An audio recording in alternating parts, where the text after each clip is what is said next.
What's up, guys? Roddy here, back with another video, and we are on the way to the J-Spec Super Meet up at Cayuga TMP Motorsports. Nice and cloudy, so keeps it nice and cool. I don't mind it after a week like last week. Every day was kind of like just humid, sticky. This is definitely way much better situation. Can finally just stand outside and just chill. I'm excited to check out all the cars at the meet, see some familiar faces, meet some new ones potentially, and yeah, we'll check in when we get there. All right. Hope you guys enjoyed this video and stay tuned.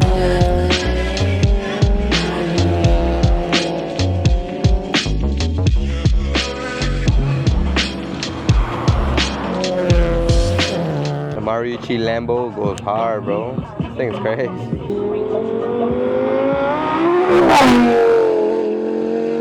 DC2 ITR, right-hand drive with some spoon goodies. That goes hard.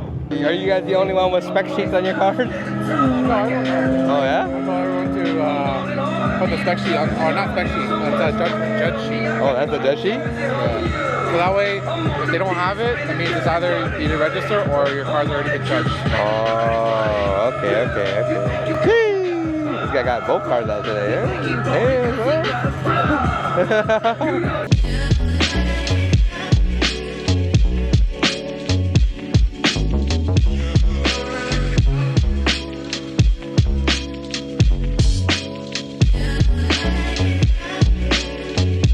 How long have you owned the car? 2020 for now. 2020? 2020, yeah. Yeah. I am the second owner of the car. I got it stock. Yeah. And then I've been just piecing it together. Yeah. Nice, man. Yeah. Aesthetically, this is like exterior-wise, this is done. I'm not even gonna change the wheels anymore. This is the final form. Yeah. Now it's all interior. Right now, I already did all the STI bits I can on it. My favorite piece right now is my gauge cluster. And there's a meme to it. If you see it, you see it. You see how the door opens? Yeah. Notice how I opened the driver door, but it's on the right side that's open? Oh, what the fuck? So there's a true JDM, STI, Sport, whatever you want to call it, gauge cluster? So Yeah. PS gauge cluster. No way. I ordered a Japanese one because I want just kilometers an hour, Yeah. 2 miles per hour. So I had to order it, but because it's Japanese, it registers driver door open, not right door open or left door open. That's... So that's like so funny. That's I didn't crazy. realize this until I installed it. Yeah. And I opened the door, I just saw...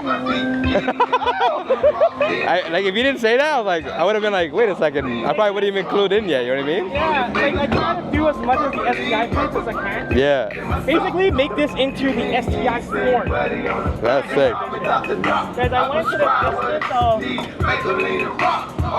STI strut braces, V-brace, under brace. Yeah. Even the dress-up parts, I try to like get it all done. But yeah, that's the... Actually, it's hot. I'm gonna leave it up.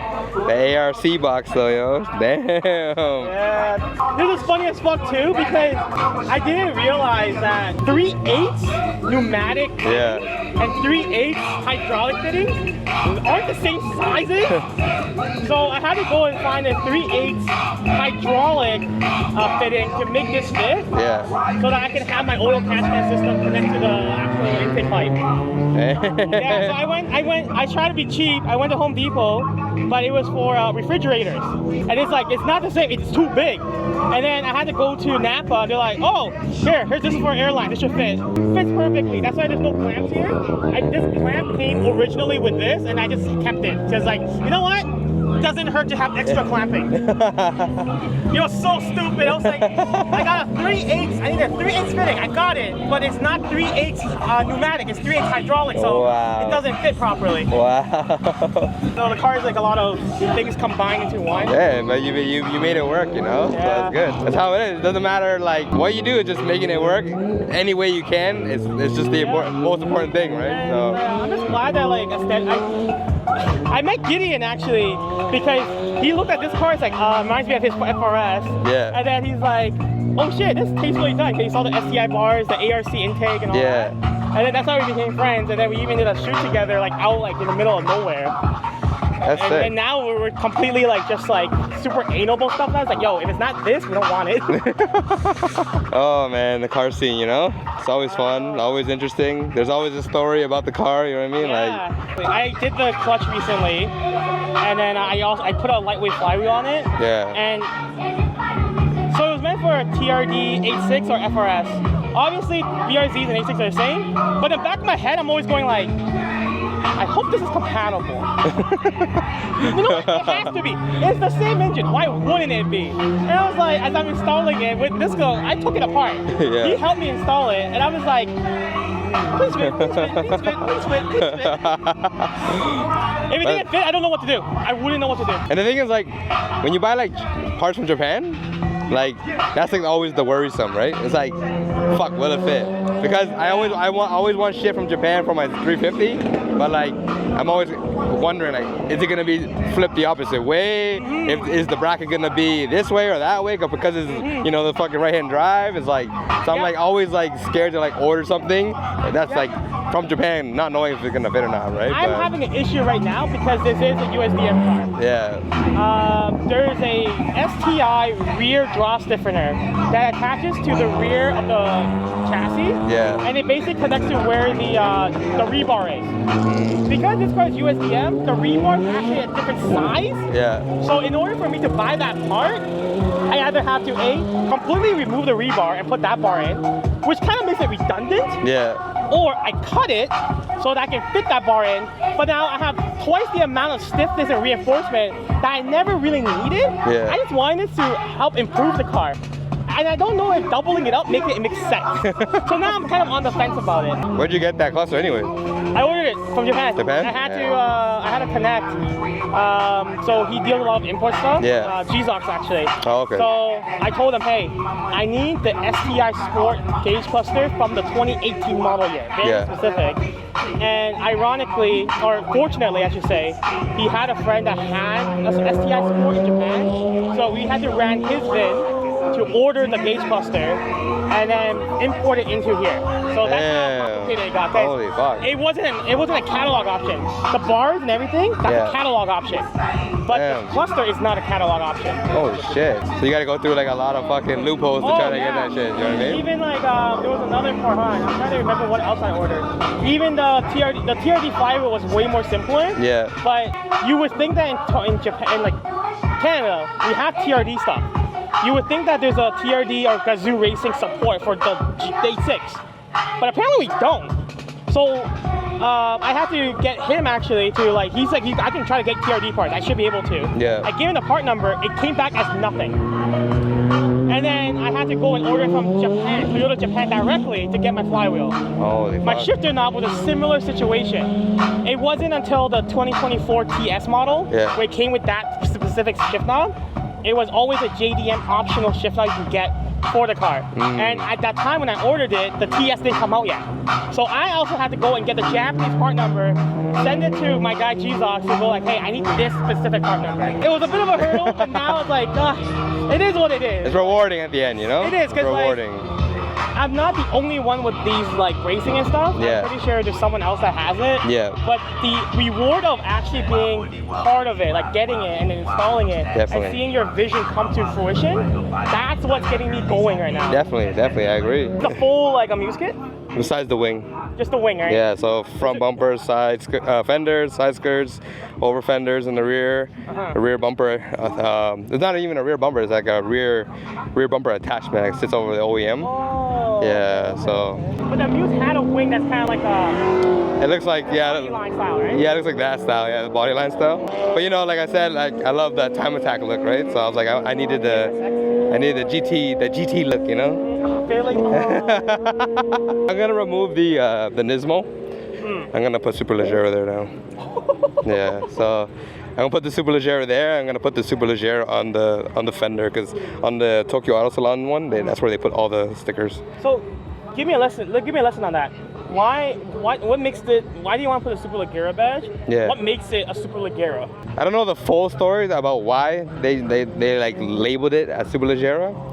But for me, when I was like building my car, I saw the Amuse Superleggera at the Tokyo Auto Salon when they posted it, debuted it, and I was like, that kit is so fucking clean. You know what I mean? Like, it's so, yeah. So I was so inspired. I was like, this is the build I want to go with. You know what I mean? Like, okay, so you're going to completely replicate. Yeah. So the only difference is that they were using the BBS LMRs at the Tokyo Auto Salon. It was 20-inch. But when I was doing some research, when I bought these wheels, like surprisingly, the specs are like not even that far off. The BBS LMR was running higher offset compared to mine's a little lower, right? So which is better because it's more flexible. Better fitment on the kit, right? That's why I was just like, all right, fuck, you know, I'm pretty happy with the way everything came out. You know, thanks to NextMod, they fucking helped me get the kit and everything. So okay, so I was gonna ask. Yeah. Like, how hard was it to get the kit? Yeah, NextMod. Peter came through and helped me get the kit. Exhaust as well? I went with the Tomei, just for now. Yeah, I'm looking at getting like a quieter exhaust. Oh, okay. Because I'm just kind of like now with the cops and stuff like that, I'm just like, you know what, I gotta tone myself down. If I get a quieter exhaust, then at least that gives me a reason to like drive faster. You know what I mean? I'm not worried about. Yeah, I'm not worried about like getting noticed on the road. You know, I could just fucking gun it and be nice and like a nice race tone. But the Amuse tone is perfect, you know, because when I listen to it through the best motoring videos and stuff like that, oh my god, that it sounds so good. I actually have the Amuse cap back on that car. Really? The STTI, the dual exit. Yeah. That's the exhaust I have now. I have a slight exhaust leak from when I did my clutch. Yeah. I just like separated it. Yeah. And then I completely forgot you had to take off the exhaust. Yeah. So I didn't buy a gasket to replace it. So I'm like, well, I can't leave it here. Fuck, you know, exhausting is exhausting. Yeah, exactly. Yeah, but yeah, man. You can hear it really badly sometimes when you get on it, but overall, the titanium mufflers, Amuse does make good stuff. Amuse makes very good parts for sure. Like the titanium is not disgusting. Like, you know how like a lot of titanium is very teeny and like Yeah. Like this one was really good. That's why I was surprised, like even with the Tomei, because like when you listen to Tomeis on YouTube and stuff like that, it's so like tinny and raspy, and everyone's like gives a bad like rep to it. Yeah. But then a lot of people gave me like good feedback, like whatever you did with your setup, like the Tomei just gives this nice like obviously during the crossover, it has that loud rasp, like but then after. But just cruising and like just driving normally, like there's a nice deep tone that like that's kind of like pleasant to hear, you know. It brings so up EQ. yeah, you know. So people's been giving me good feedback from that, so I've been happy. So nice, bro. And like then, honestly, like this is what I live for. Like stuff like this. Yeah, like, that JDM like purist build. You know what I mean? Like this is where like I'm a little pretentious when it comes to like building a car. Yeah. Like, honestly, like all these other cars built, I mean I think they're cool. Yeah, you know, whatever. You have your own flavor and stuff. Yeah. But it was these things because again, I think it comes from the fact that I guess we're old folks. That's what we grew up with, right? We grew up with watching the best motoring, you know, like. All that. Gran Turismo had the Super Leggera. Yeah, exactly, right? Exactly, right? You know, and so, then, like, you know, and then you wanted to like replicate that, you know? Yeah, 100%. Like whatever it means necessary. So I'm pretty happy with where it is now. Like there's times where like you see like other kits like Garage Mac. Like Garage Mac is like, oh, that's like it's pretty good. That's a very nice 350 kit. You know what I mean? So, but it's like I was looking at pricing and stuff like that. It's like almost like 20 grand USD or something like that. So I'm like, I have a friend that I believe ordered a Garage Mac kit or GP Sport kit. I can't remember. Yeah. But he was deciding between that and the Garage Mac. Yeah. And I'm like, what to say? Yeah, Garage Mac. You know what? Garage Mac. Especially if you get the Garage Mac that's like the full like race spec one, like with the big front splitter, like everything. Time attack build, yo. Like the huge ass fucking canards, like that looks crazy, you know? Is this painted, the silver? Which one? Like the silver bit.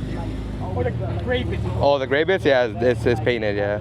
So, like, I got so lucky with the paint job, man, because at the time when I had this, like, when I was doing the kit, it was, I was rolling around, like, just, like that mismatched, like, color, you know what I mean? Because I didn't paint it yet. And then after, I wanted to go red. I wanted to do a full color change, red. But then at the time, like, I wasn't, like financially, I wasn't in the best situation, but I wanted to complete my car at the same time, too. And I was like, my buddy's like, yo, why don't you just paint match it, get it on the car, at least it's painted, and then you can drive it, enjoy it, you know, one whole color, right? I ran with that idea, and then fucking, I got so lucky because I painted the kit before paint inflation, right? Now paint's paint's expensive now, you know? So for like the bumper, the fender, the side skirt, the over fender, and the rear bumper, I got it all done for like $1,500. Oh, bro. So that was amazing. My front lip and my front lip and trunk costed me like $1,000. That's what I'm saying. Like it's expensive now. And especially that I got it painted two-tone. So yeah, exactly. Because it's hard. You have to mask it. yeah, so that should be more money, you know. Exactly. But and then like the fact that you did it so well too. yeah, so I'm very happy. I'm also glad that you told me that like this is actually original paint. Yeah. I'm a stickler when it comes to like stuff like this. Yeah. Whatever the car came with, that's the color you should try to repaint it with. Yeah. Yeah. It just looks better overall, and you don't have that weird color jacket. Yeah, I'm happy now because it's black, and I got a GS400 that I'm doing a Vertex build on. Yeah, so that's black as well. So wow. So yeah, so when we you, Daddy. so when that car gets ready, then having both cars at the show is gonna be nice. Both black cars, you know, one VIP slash. Because my outlook with the GS is like VIP stance with like that drift missile like clean look, you know, like the drift look, but then like you have the VIP stack. Yeah. The trade. And I still want to go like time attack, mix the time attack with the canards. Okay. I'm thinking about running Voltex wing on the GS, like. Wow. Okay. Yeah. Different. So it's different, you know. I want to be way different for sure. Nice. Kind of like complements with this car because when it's parked beside each other, it'll look like, oh shit. You can see the personality of the owner on both cars. You know what I mean? Yeah. Like you can see the like the inspiration behind it, right? And right now we're in talks right now with me and my buddy because my buddy has an EK coupe. Okay. So we always wanted to build a track car, right? So I think we're gonna do a K24 swap EK coupe like build, and then just have some fun with it. Yeah, because I always want to track my car, but I don't want to track this car. But like everyone's like, yo, you should track this car, right? This car. No. You see, the problem is now it's too valuable. Yeah, exactly. You know what I mean? Like if I mess up anything, it's over. Exactly. If I mess up my car, oh bro, I don't know where to replace it. I'm gonna be like crying. I'm like, shit, man. We're gonna see the TSX in action, yo. Holy, yo, big bumblebee. What the? It's attracted to that spoon rim, yo.